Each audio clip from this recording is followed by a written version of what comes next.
Olá, e de volta com o Dr. Rios aqui no nosso Diálogo Franco. Nós comentávamos aqui no intervalo que a linguagem dele é muito acessível. Certamente todos nós que estamos assistindo estamos tendo interesse e o senhor está nos apresentando coisas interessantíssimas aqui.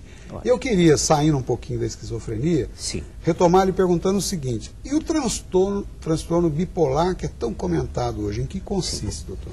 Então, a função psíquica mais afetada na esquizofrenia, entre outras, é o pensamento, não é? Caracterizado, essa alteração do pensamento, pelo delírio, pelos pensamentos pobres, tá certo? No caso do esquizofrênico. No caso do transtorno bipolar, a função afetada é o humor, ou seja, a polaridade entre tristeza e alegria. Euforia, essa é a função. no caso. Euforia, sim. Uhum. Euforia que nós chamamos de mania, não é? Uhum. Não é o que o público chama de mania, que são hábitos e etc. É a mania enquanto agitação, excitação, insônia, não é? Atitudes que a pessoa não tomaria normalmente, não é? Doutor, eu particularmente até tomei conhecimento de um caso de uma pessoa Sim. que, casada, com filhos, sim. tratou-se por anos, né? Sim. Foi identificada como uma pessoa bipolar. Sim. E depois tida até como curada, tive a vida como curada, num determinado momento, ela suicidou-se, isso em São Paulo, né? Do 7º andar, se não me engano.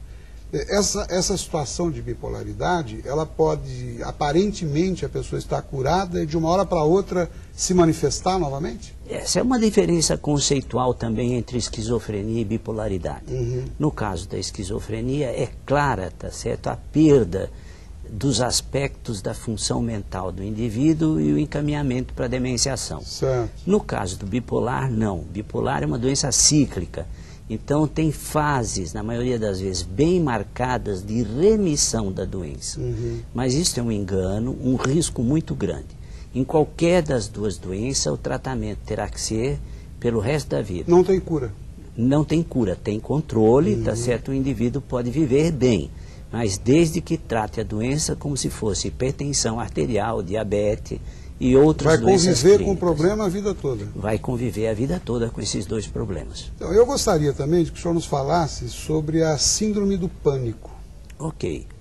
Entramos em outra área, Ah. também interessante, talvez mais interessante até porque qualquer um de nós, né, pessoas tidas como normais, podemos apresentar o transtorno do pânico. É um transtorno de ansiedade, não é? Aguda no caso, em crise, e que faz o indivíduo ter a sensação de que vai morrer, de que está tendo um treco, e muitas vezes, um treco, não é? A E vê forma fantasma popular de também, falar. né? A síndrome do pânico. Não, alucinações não existem no sentido de ver fantasmas.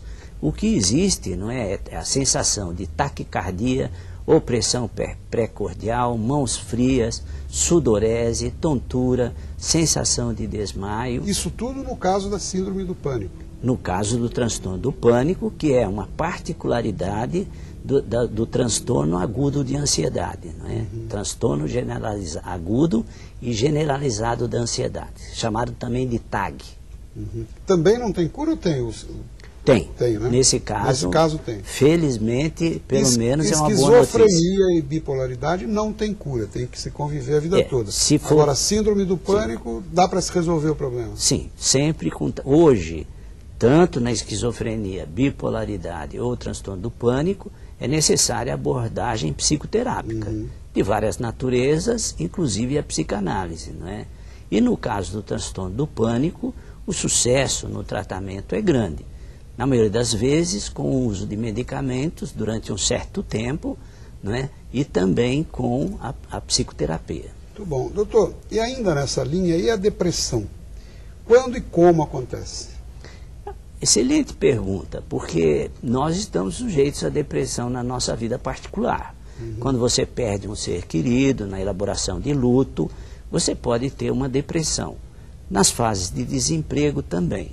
Mas não são depressões que sejam tão profundas e que tenham uma marcação genética também. Essa marcação genética vai fazer com que seja possível identificar na família, não é, irmãos, tios, vários casos de depressão, principalmente na depressão grave com risco de suicídio. Não é? Existe uma fase... E como identificá-la, doutor? pelos sintomas, pelo sofrimento, notadamente por alguns aspectos bem marcados. Por exemplo, o indivíduo que de repente fica sem ânimo, sem vontade para trabalhar, a sua vivência amorosa ou afetiva fica muito aplainada. O indivíduo costuma dizer que ele está sem emoções, falta de prazer nas coisas pequenas da casa, do seu disco preferido, do seu livro preferido, e o indivíduo não quer fazer nada. Ideias mórbidas, ideias negativas, e também vontade de morte ou até ideias suicidas que podem se realizar. Doutor, e qual a receita, vamos resumir, qual a receita mais eficaz para lidarmos com os transtornos mentais que afetam as pessoas nos tempos atuais? Eu sei que é difícil o senhor responder isso, porque é uma coisa tão abrangente. Sim. Mas o que o senhor poderia sugerir como receita para tratar dessas situações quando nós identificamos alguém, né, que tenha um problema de um ponto de vista mais amplo e geral, eu diria o seguinte: existem muitas maneiras de se trabalhar para ganhar a vida. O que é preciso é trabalhar para ganhar a vida, não é morrer ganhando a vida. Então, é higiene mental, higiene nos esportes, uma boa relação familiar. E a espiritualidade, doutor? Também acho que está envolvido nisso, tá certo? Sempre acho que qualquer... O indivíduo que tem fé, ele tem mais chance de ser saudável, vamos dizer assim, mentalmente? Tem, e tem mais chance também de não adquirir doenças psicossomáticas, não é? E de que as doenças que possam atingi-lo remitam e ele sare mais depressa, mais rapidamente.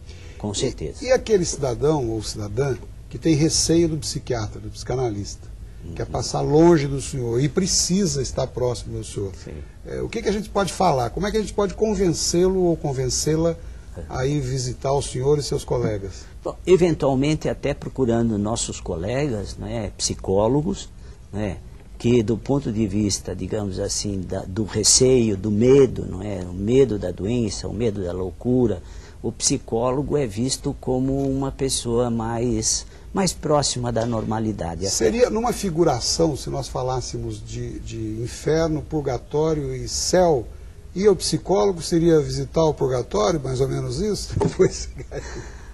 Eu diria que não, porque inclusive muitos de nós hoje psiquiatras fazemos a formação psicanalítica, que é uma psicologia profunda, um pouco diferente da formação do psicólogo.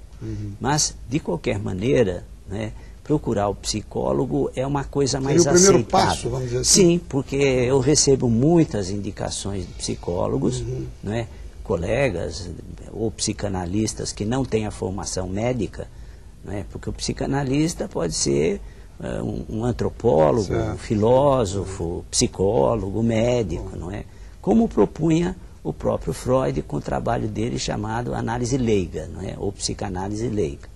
De tal maneira que, muitos desses colegas acabam encaminhando o paciente quando percebem a necessidade do uso da medicação. Doutor, o assunto é amplo, vasto. Eu Muito quero inicialmente agradecer ao senhor, a sua presença aqui, e nosso espaço está sempre aberto. Muito obrigado. Vamos voltar a conversar no futuro. Obrigado pela oportunidade. Uma alegria tê-lo aqui. Um bom dia, igualmente, senhor, muito obrigado, Carlos. Eu que agradeço sua gentileza. Obrigado.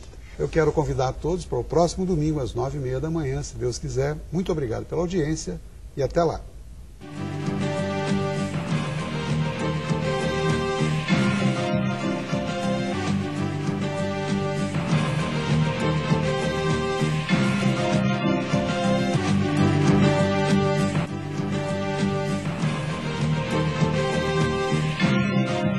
Diálogo Franco, oferecimento Hospital Maternidade Policlin, a maior estrutura hospitalar da região, agora em Taubaté.